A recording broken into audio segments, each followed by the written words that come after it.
simplest terms, there's a cover-up. The 9/11 report is a joke. The question is, what's being covered up?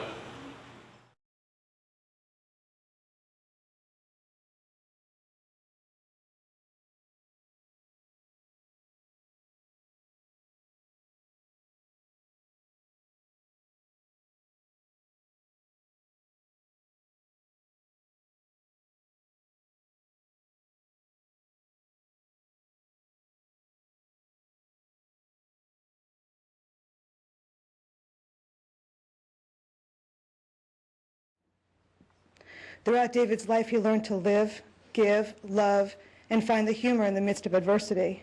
David was a funny guy, always had something to say.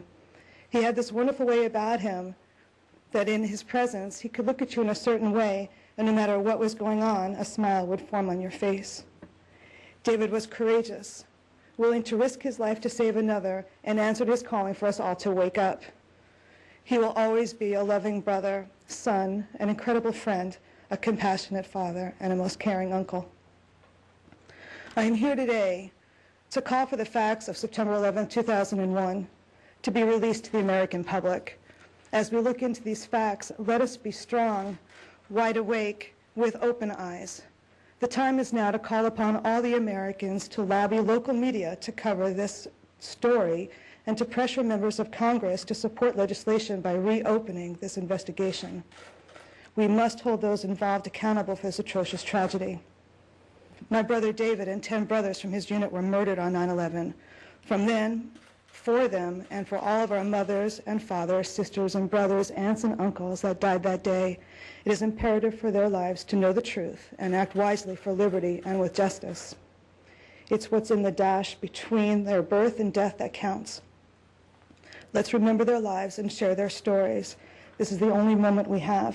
Make it the most precious moment we've got. And the questions that I have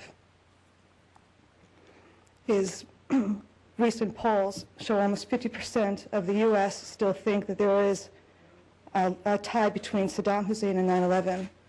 And if we recall, on August 21st at the press release, President Bush's words said, Iraq has nothing to do with 9/11, and that nobody has ever suggested in this administration that Saddam Hussein ordered the attack. I'd like answers about building number 7 coming down at 5:20 in the afternoon on September 11th as well. Thank you.